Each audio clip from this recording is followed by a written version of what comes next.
Love podcast, hate nonsense. It's the Politics Show podcast, ladies and gentlemen. I didn't know you could do that. Yeah. Been That's hiding mad. that for 4 years. That's the best thing. I taught myself to do that when I was 8. It's the best thing I've ever done. I thought you were going to say you've taught that to yourself in the time since you left. That's what you've been up to. Yeah, just me sitting for ages going. No, it's good. It's Ladies, good stuff. man. Yeah, so I've been wolf. All I do all day is I sit outside a building site and just wolf whistle women. Is that how you got your girlfriend? Yeah, the one who it worked once. She came running. Yes, absolutely. How are we, guys? Good, yeah. Yeah. How are you? Good, thank you. I've got a story told Ava before the record started. Obviously, I've gone super viral because of my article, but I was playing the traitors in the office, and I went into PM on Radio 4 to talk about it yesterday. But they brought me in at the same time as a former Downing Street comms guy who was talking about Rachel Reeves' budget speech. So Evan Davis was sitting. So as I'm Evan Davis, you're the budget guy, you're me, and they were just having a conversation about about the pre-budget speech. And I was like, I was talking about this yesterday. I was like, am I allowed to join in? Am I allowed to rebut? But I think I've been kicked out of the studio. I think it's also fair to say that we didn't have the best relationship with that comms guy either. No, probably not. No, because he would have been working during the election and he wasn't. No, he was Labour. Yeah, no, I know. Oh, okay. Giving that away now. Yes. Well, it's either or.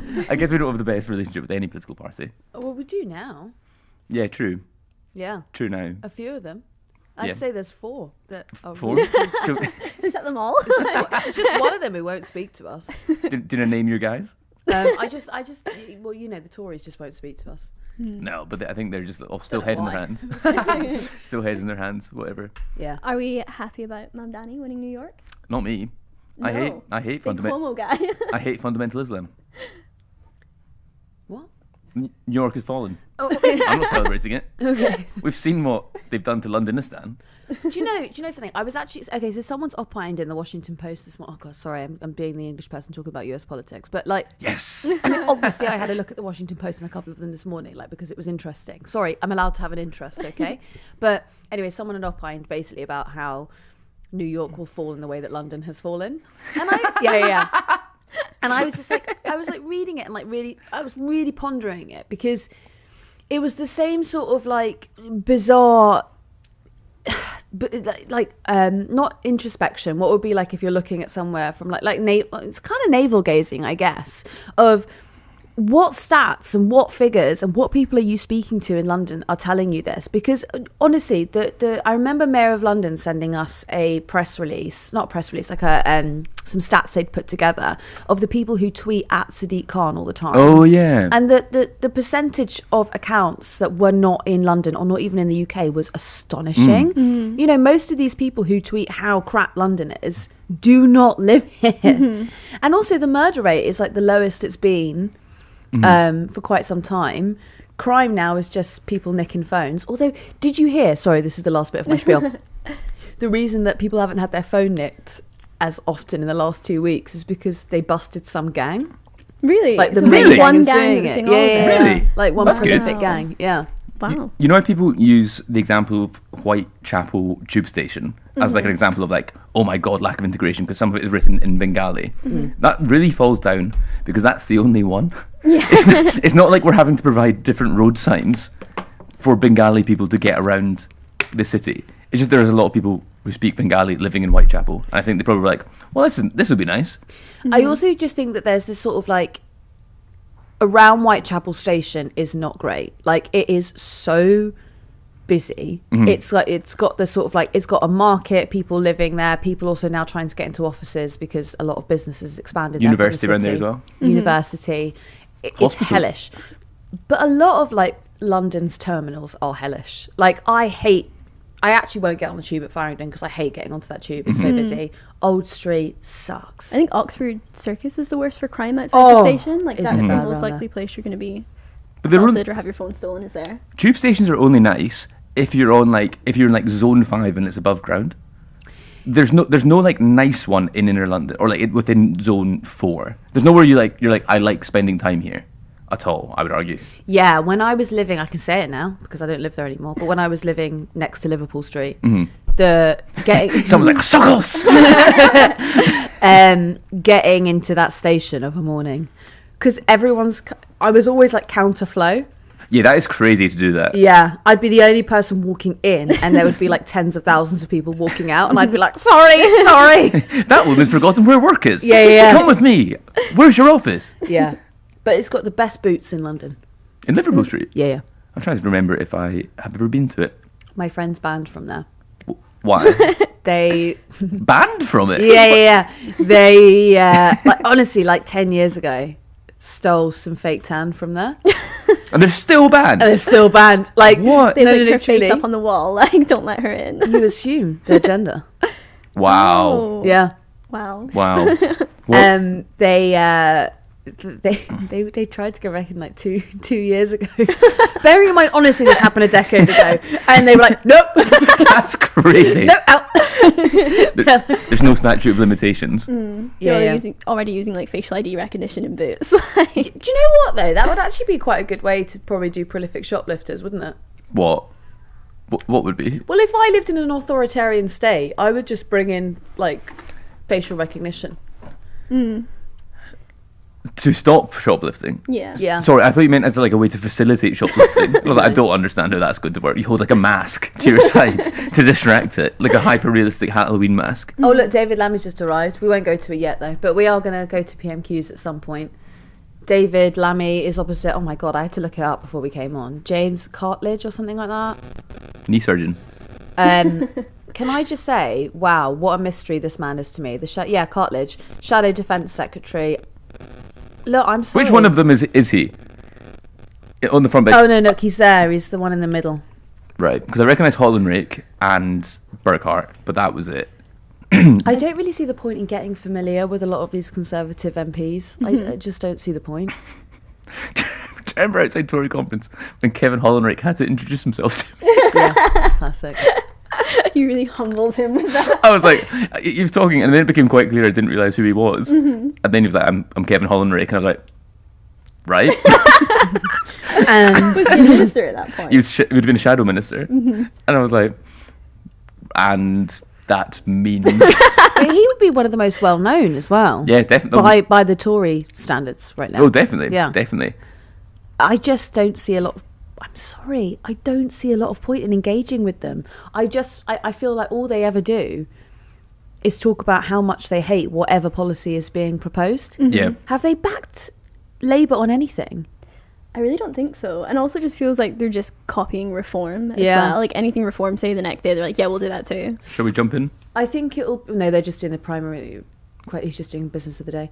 I would just add, though, I do think it would be really helpful for the Conservatives if they engaged sensibly with the Labour government. You know, if they said, like, the economy, actually, we are on a war footing here and we need to fix the cost of living crisis. I think that actually that could probably help them, especially in the polls. I'm not really sure who they're for anymore, like who they appeal to. It feels like they've already lost their old voter base. Like even when I went to Danny Kruger's constituency, which should be the most conservative place in the UK. They've been Conservative Party for like 100 years.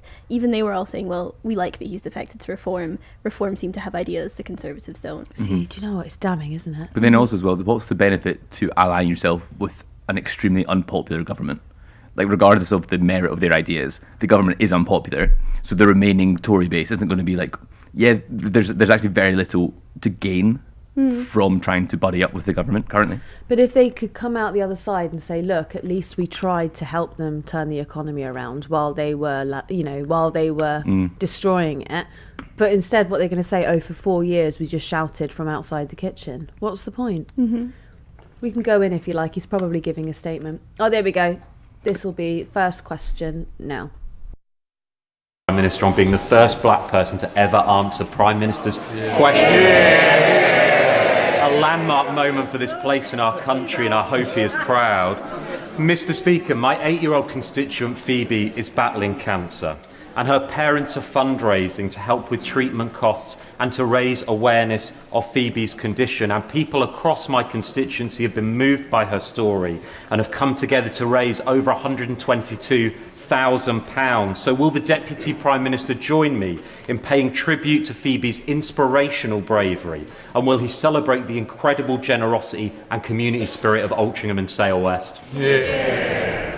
Deputy Prime Minister. Well, it's very kind of the honourable gentleman to say that, and I'm conscious that my right honourable friend, the member for Hackney North and Stoke Newington, and indeed the leader of the opposition, are both trailblazers who've stood at this dispatch box, and it's important to recognise the progress that we've been made, particularly in the wake of Black History Month. I also thank my honourable friend for raising this issue. It's heartwarming to see a community rally around someone as brave as Phoebe. So I wish Phoebe, her twin brother Eric, and her parents Lindsay and Mark the very best in their fight against cancer. Yeah. Shall the Secretary State for Defence, James Coughlin.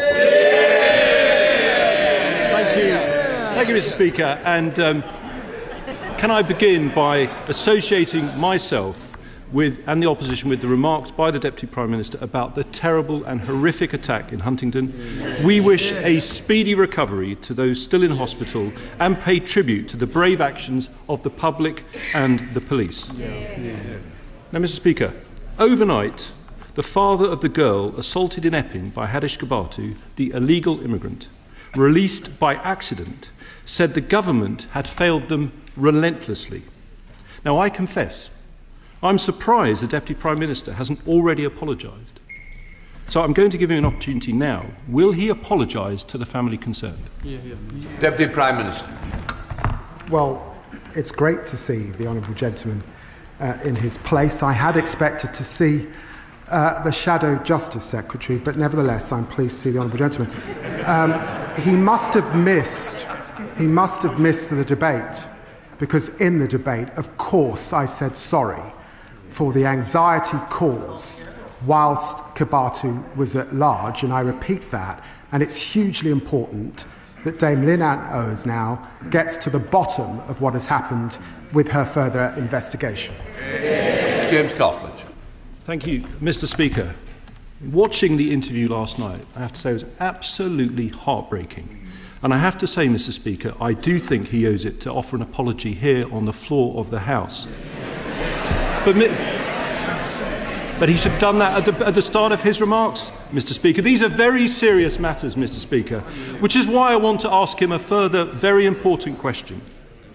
Can he reassure the House that since Kibatu was released, no other asylum-seeking offender has been accidentally let out of prison?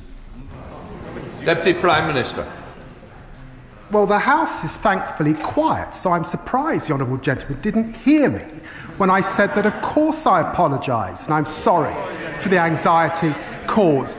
But look, let me just remind him that he was a justice minister that allowed our prisons to get to this state in the first place. And it's now for us to fix the mess that we've got into. It's important that Dame Lynn Owens can now continue her work and understand what is happening. He knows that early release has begun under their watch in 2021. Mr. Speaker, these are extremely serious crimes that we are talking about. I'm going to ask him the question again. Can he reassure the House that since Kibatu was released, no other asylum-seeking offender has been accidentally let out of prison? It's a very specific question for him to answer. Deputy Prime Minister. After his release, I put in place the toughest checks we've ever had in the prison system. It is important that Lynn Owens is able to get to the bottom of her work. I suspect there'll be more checks and balances we need to do. What we inherited was a complicated system that they set up, letting people out on the sly. That's part of the problem, and we're trying to fix it. Mr. Speaker, he's the Justice Secretary. He's responsible for the justice system. He needs to take responsibility, and I'm asking him a straight question.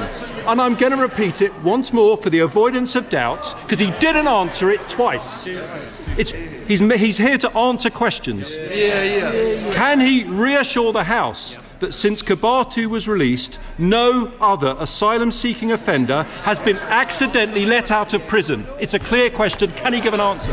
Deputy Prime Minister. Get a grip, man. I know I'm the Justice Secretary. That's why I'm at the dispatch box, also as Deputy Prime Minister. We know that. I'm not going to pray in aid.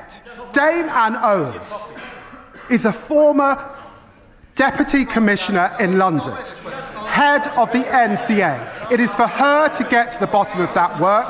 Of course, we know that there have been spikes since 2021 under his watch. When did he come to this House and apologise? Thank you, Mr. Speaker. The purpose of government is to take... I want to hear both. Quiet. James Cartledge. Mr. Speaker, it's getting noisier now, so just in case he didn't hear me. He's the Justice Secretary. Can he reassure the House that since... Order. I will have no gestures from the balcony. Let me reassure you, don't gesture to me. It's not a wise decision. This is important. Prime Minister's questions, all our constituents are listening. People in Epping and right across the country want to know the answer, Mr. Speaker. So I'm going to ask him again. He's the Justice Secretary. Can he reassure the House that since Kabatu was released, no other asylum-seeking offender has been accidentally let out of prison? Can he answer the question? Deputy Prime Minister. I've got to tell you, I spent 14 years in opposition and I did a hell of a lot better than he's just done. I have answered the question. Under their watch, prisons were in a mess. Suicides went up. Prison officers cut. 20,000 neighbourhood polices lost. We've deported more in the last year than they deported in the last 5 years. Please, I'm not going to take any lecture from the Honourable Gentleman. Mr. Jewis and Mr. Stafford, you test my patience each week. Today's not the day to test my patience. We do have quite a bank holiday, so I certainly wouldn't want to be testing it at the moment. James Cartledge. Thank you, Mr. Speaker. The public are extremely concerned about what happened in the Kabatu case. They want to know there won't be a repeat. So I'm putting to him a very clear question about his responsibilities. I repeat, can he reassure the House that since Kabatu was released, no other asylum-seeking offender has been accidentally let out of prison? Can he answer the question?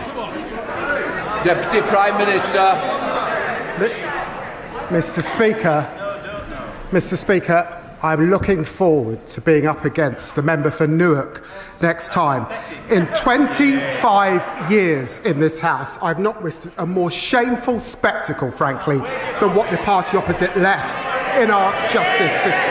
Their criminal negligence on his watch as a former Justice Minister. They left our prisons on the brink of collapse entirely, threatening to allow offenders to run wild on our streets. He knows that.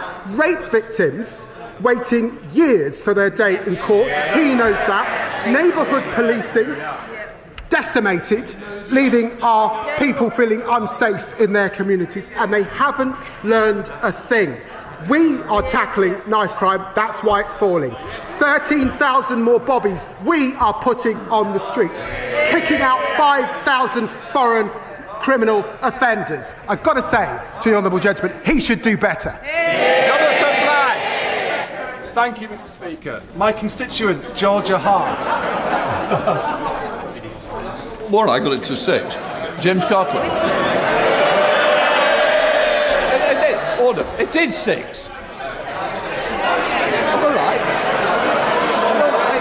6, you've had your 6. Sorry, I was correct. Jonathan Blash.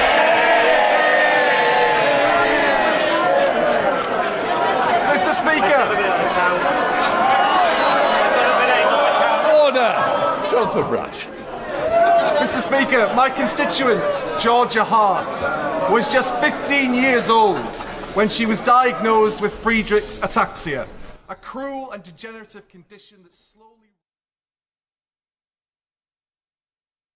Ian.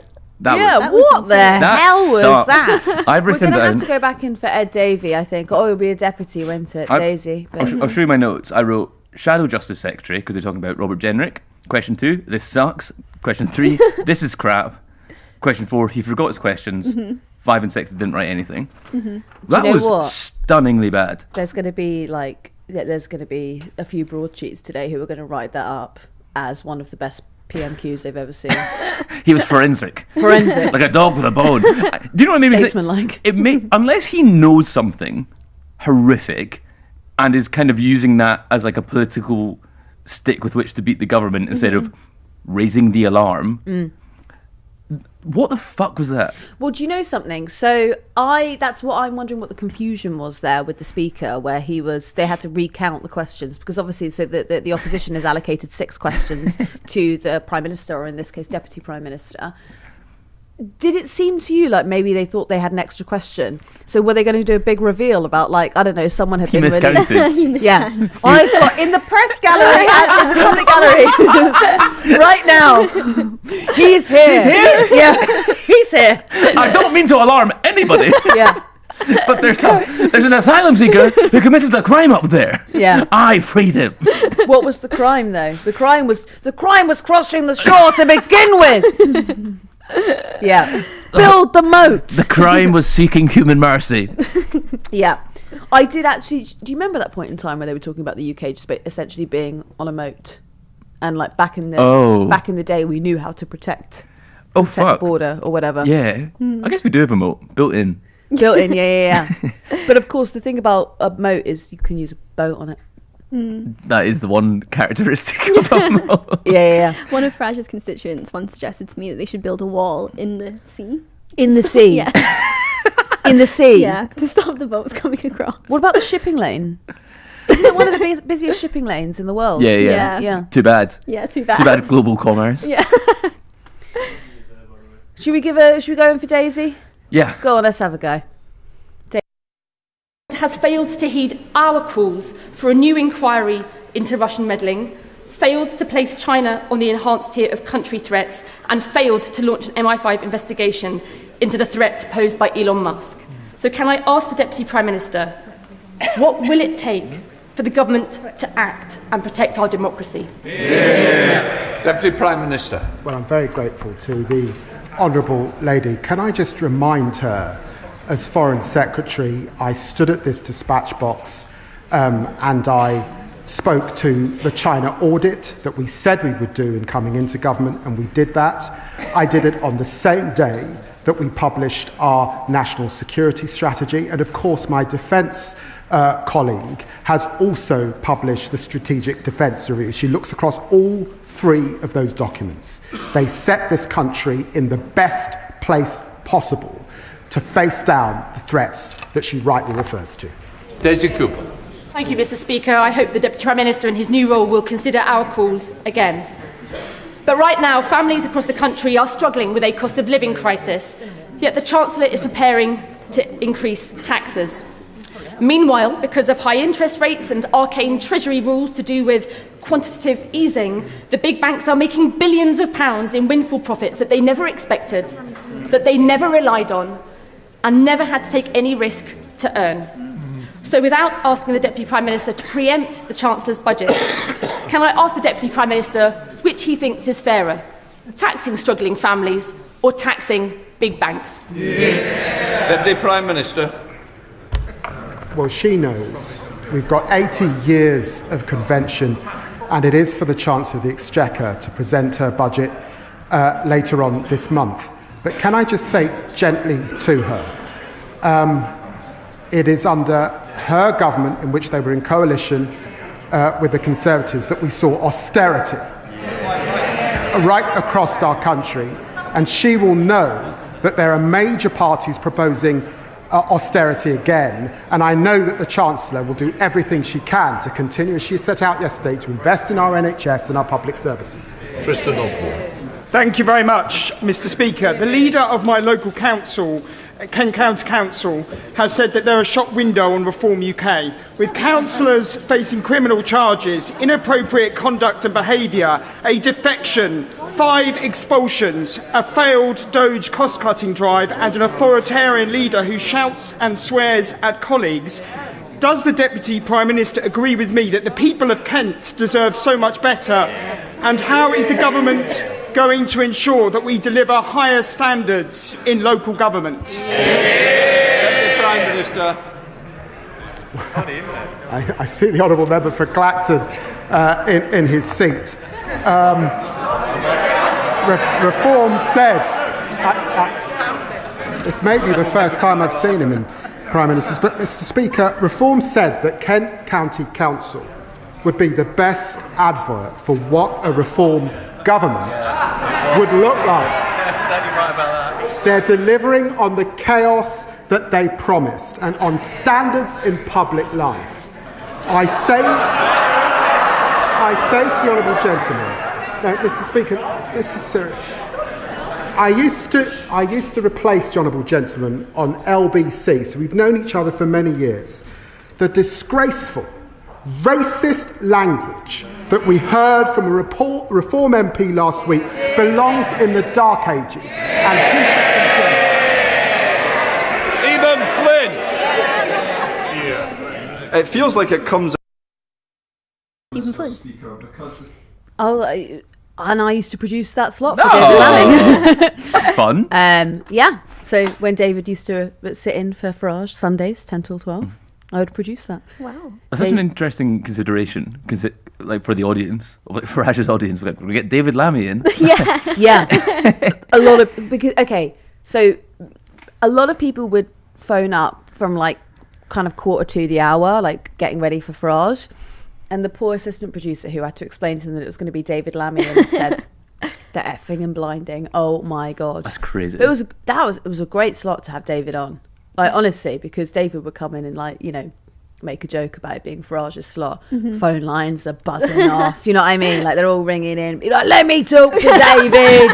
Let me have him. Like, I think David Lammy used to sub in for James O'Brien here when James O'Brien presented Unfiltered. Because he was James's replacement at LBC. But we're really going deep into the LBC thing here, aren't we? But that's funny. Like, I don't know. That was cross media company. Anyway, I thought there's a missed opportunity there to really stick the boot in about Kent Council. You kind of stuck to broad things that people already know about reform, I guess, that have hit like the national headlines. But I think more detail about the fiasco in Kent would have been better, unless he's just not across the detail. Well, yeah, it's a real easy, because Richard Tice, again yesterday, refused to be drawn on questions about this data sharing contract between Richard Tice's Doge unit, which he's heading up at Reform. Reform, of course, a business, and so there's potential commercial aspects to this, and the data that is being shared from Kent County Council. We don't know the detail of that because he's refusing to be drawn on questions. It does feel like a missed opportunity from Lammy there, even just to go after how they manage the budget on a local authority level, because now they couldn't find any of the cuts they promised, which Reform are promising on a national level to do, and as a result it looks like they're going to have to raise taxes, but Lammy didn't mention any of that. I guess you don't want to be like, and raising taxes is bad. So anyway, budget in 3 weeks. I think that it's sort of like, I interviewed Ed Miliband earlier this week, and that's on the YouTube now. Actually, we're going to put a lot more of that out today, but that is currently on the YouTube. One thing that Farage always goes on, you'll see where I'm getting to at the end of this. Farage always talks about reopening the coal mines and doing more North Sea exploration and drilling. The reason why that wouldn't make any difference to energy prices is we saw during the Ukraine war when prices rose astronomically. That happened internationally. So even the oil that was essentially coming from the North Sea, that rises in price in line with oil that is coming from other parts of the world, like Russia, like Ukraine. So essentially what Farage does is he takes a very simple solution to an extraordinary complex problem that will not actually resolve it at the end. And that, again, is what's happened with Kent County Council. It's we are going to reduce costs, we're going to do DEI, we're going to sack people, and we're going to get control of the budget.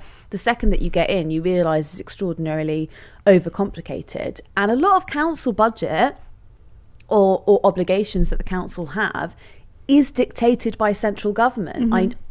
I know, please don't come at me and say that there's a local government authority is separate to central. I do understand that.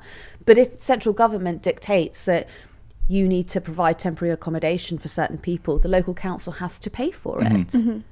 That's the end of my spiel. And they've had those budgets cut from central government since austerity as well. Yeah. The lump sum they used to get. And I thought that Daisy Cooper's second question was quite good, but I wish she'd used both her questions on the budget, because I think so much of I was actually feeling like, am I missing something around the budget conversation? Because so much of what I'm seeing is talking about income tax and whether she's going to raise income tax or not, and that seems to be like the only thing that Labour are playing with, or like the three things they said that they weren't going to raise taxes on. And I feel like, is it just me, or is she being really, really uncreative? Because there was talk about, like, there's so much you can do. I was actually like, so people who get paid in dividends and partnerships, and they might just be paying like an 8.75% tax rate, because dividends are taxed differently to your salary. So I don't understand why they're not looking at dividends, capital gains, a windfall tax on banks like Daisy Cooper mentioned, or even the gambling levy, which Gordon Brown said would raise 3.2 billion. And now it's being briefed. I don't understand the gambling levy, why they won't go after that. It's crazy. Well, it seems so obvious to me. I listened to the most frustrating conversation, I think it was last week. Was it Matt Zarb cousin and then that woman? It wasn't. Okay. It was, I think it was on Politics Live last week, or whenever I last did PMQs, and they were talking about the gambling levy. And it was like, I can't remember the Labour MP, but she was saying, yeah, we should probably tax gambling profits. And it was a Tory MP, and Gawain Towler from Reform, who he admitted on the programme works for a gambling company. So it's like, he probably shouldn't get to have a conversation about this. But they were being like, you are going after the lonely old man who fancies a flutter in a betting shop. It's like, no, they're actually kind of trying to stop young men killing themselves because they've racked up thousands of pounds in gambling debt. Well, it's not just that though. It's also I think that's the problem, is that there's this hyper fixation on the consumer when it comes to gambling. And don't get me wrong, all of the arguments, and Matt Zarb cousin will make those arguments better than I ever could. He's been working around gambling awareness now, I think, since he left Corbyn's shadow cabinet. Which, by the way, was the thrust of the argument of the other guest. Matt was making these like very extensive and, forensic arguments about gambling. And then the other guest was just like, do you know he used to work for Jeremy Corbyn? It's like, what's that got to do with the price of fish?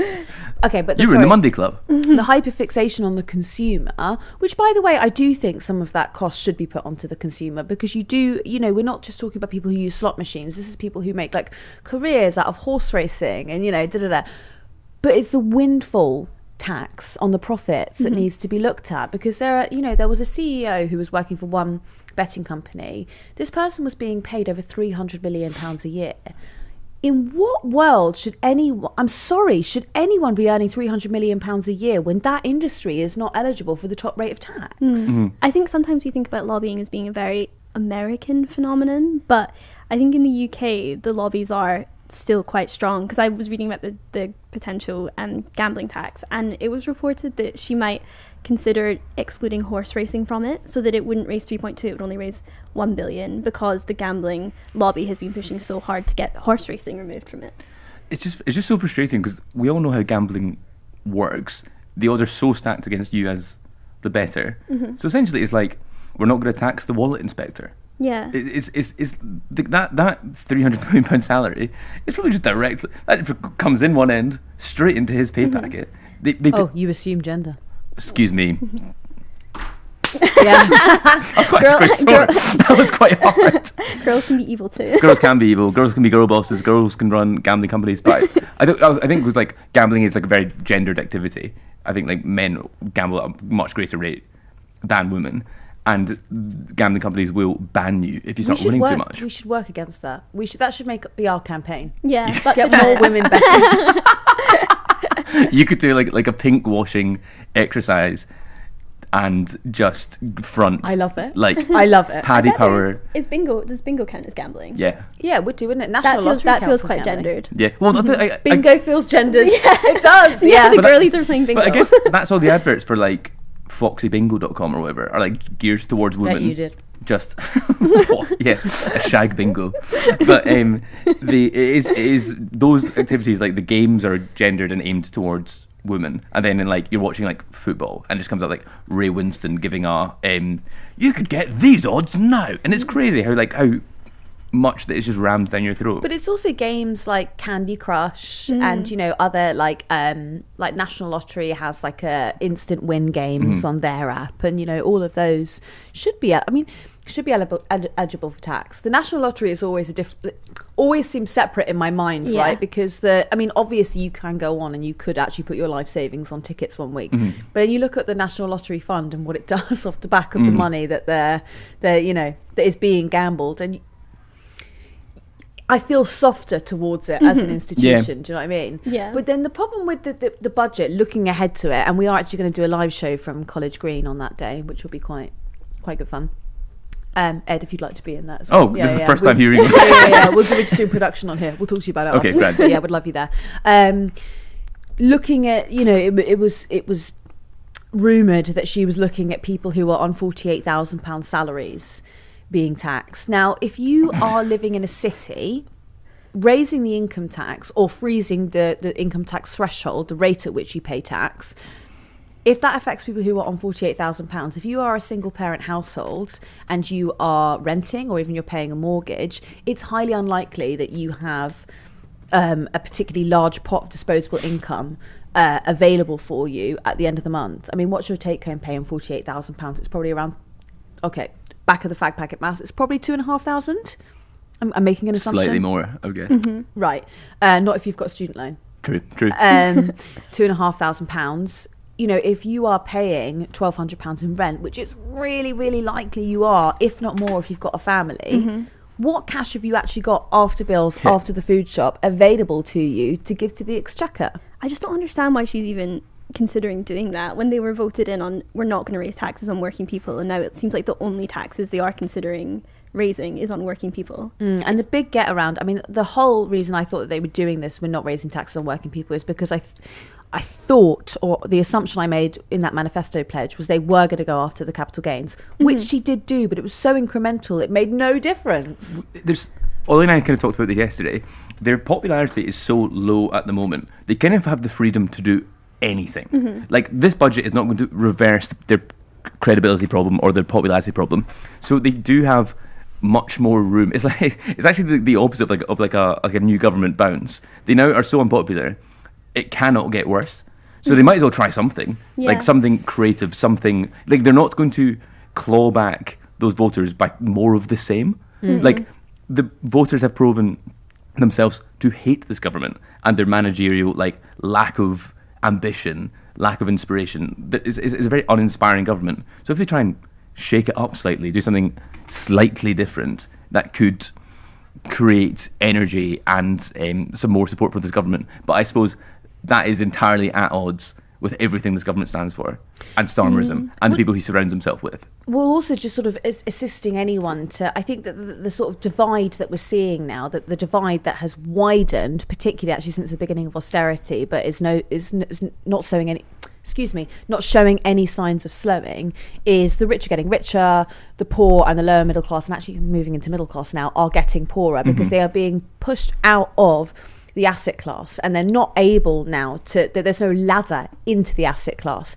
So particularly when you look at what they're doing around ISAs, for example, like a lifetime ISA, that can be very beneficial for someone who is on a graduate onward salary. The government will give you £1,000 if you put £4,000 into this ISA. It looks like that's up in the air now. That may not be available. Now, why are you preventing young people, or anyone for that matter, from potentially reaching security? That's almost what it feels like. It feels like people are being pushed out of the ability to move into the asset class, and those who are already in it are going to, just keep getting richer. It feels like the tax system is set up to make sure that the richest people pay less in a percentage of tax than working people. So they could easily just frame this as we're going to make the tax system an even playing field by making sure that, if you're getting paid in dividends, that you're not paying, or you make most of your income through capital gains, that you're not paying less tax than someone who earns it in a salary. Well, that's the big point, isn't it?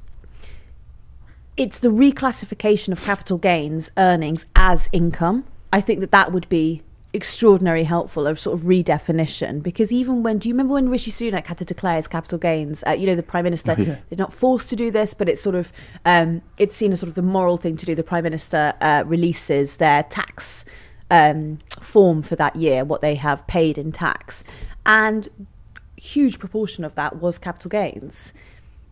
That should be included, that should be deemed income. And frankly, the Prime Minister should be paying a 40% income tax rate on that gain. Absolutely. Remember, that's what they used to say about Sunak, was like, they're like, he's so rich he can't be bought. There's nothing he needs. He could be doing anything.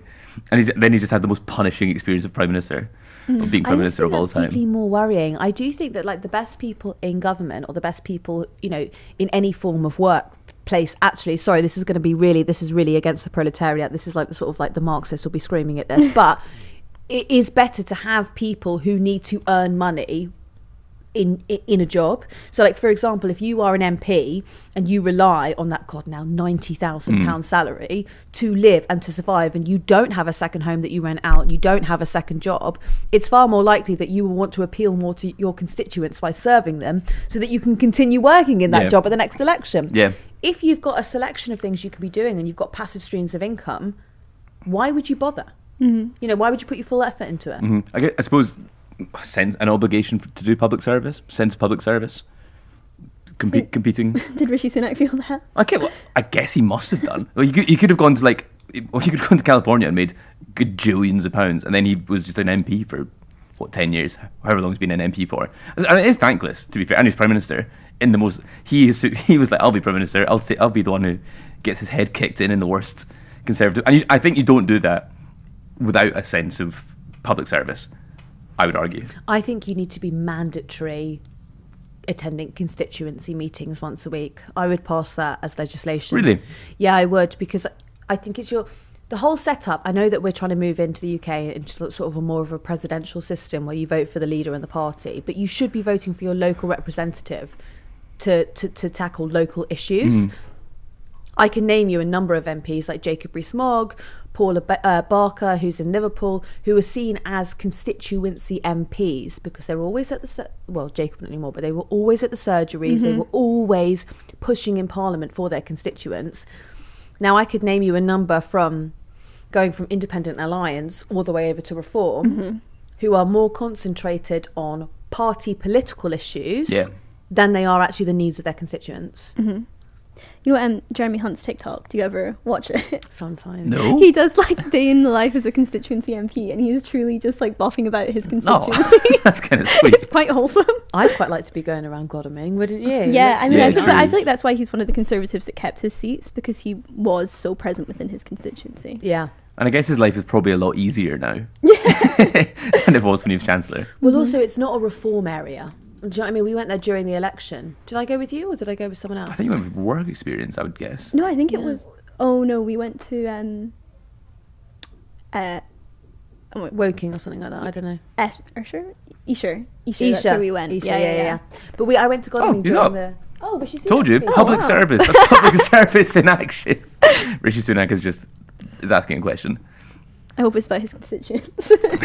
I have so much money. You know what? That grey is really suiting him, to be fair, isn't it? Yeah, it is actually. Yeah. Do you remember when he was just made Chancellor, and there was all those think pieces being like, "Am I crazy or is he sexy?" It's like, he's just hot. He's just attractive, and it was kind of like a weird race thing. It was like, I think this South Asian man is hot. Have I gone mental? I was like, no, he's really handsome. I think that would have been a good piece that you would have written. Now, the counter Me. to that. I'm actually a writer. Had you, yeah. I'm actually, Yeah. Should we just sort of end by briefly talking about your traitors experience, because it genuinely was really funny. I nearly got you out on the You first did. round. You did. That was actually crazy. I was so angry. I bought it. I believed you the whole way. I felt mugged off. Lots of, so for anyone who hasn't seen, I wrote an article for The Guardian yesterday about when we played traitors in the office, and it was really fun, and I was a traitor, and it was just like the crux of the piece is I went nuts. I was just lying to everybody for 4 weeks, like because all we talked about each day it was like, we're going to get Laura today. I think you're and you had to defend yourself all the time. I defended myself on this podcast. I went and found those episodes yesterday, and there's like a consecutive episodes between, and I'm caught in between them. So we and I kind of did like a post-mortem afterwards, and it was really good fun. You didn't put in the bit where you got Ollie through the celebration. Oh, yeah. There were so many things. I was like, of the fun things where it was just like, it was just too complicated, and I was like, is this that interesting? If it would just be like, or when the whiteboard thing. Do you remember that one? Mm-hmm. When but the man just loved hoofing. He loves chocolate so much. He loves chocolate. I've never met a man with a sweeter tooth. Have you? No. He just loves it. And he just, we killed him twice that day with a poisoned picnic bar and poisoned celebrations. It's actually really sad. He went into the kitchen and found like the death sweets and was just really excited. Like, ooh, don't mind if I do. You got him within 2 minutes. Yeah, it was crazy. And then Ava led a charge against me on the first day for no other reason than she thought I would really enjoy the game. So wanted to deprive me of it. Actually really horrible. Yeah. But not uncharacteristic. When it was happening, I was like, this makes sense. But I really wanted to stay in. If it had been a faithful, I would have laughed. Mm-hmm. Because I was a traitor, I was like, no, I really want to play the game. No, my one regret is not backing you up on that and believing you. Yeah. I coerced Finn to get everyone to vote for Joel. That was when Joel and I were in Clacton. Oh, he was furious and when he got back. He was having an all-timer meltdown on the train back. Yeah. Not knowing that I was orchestrating his vote. And you were just watching that and enjoying him. It was so funny. Were you on the train to Clacton as well? No, it was just Joel and I. Mm-hmm. And I remember seeing all the messages from Joel though in the Slack channel. He phoned Finn to see how the mood in the office was. But yeah, he's a funny fucker. Oh, it was great. I'm a writer now, so that's why I can't be actually on the budget show, because I'll be thinking. You'll be on the budget I'll be thinking. You'll be enjoying it. No, I'll be writing a think piece about why South Asian men are hot or something. Dishy. Someone's gonna write in a newspaper this week. There's gonna be a first Rishi Sunak, now Zohran Mamdani. Yeah. Why are these people sexy now? Yeah. All right, well, let's end it there. They've left. They've left. We've left. And I've got a really good lunch that I can't wait to microwave. Enjoy. Bye-bye, everybody. Bye.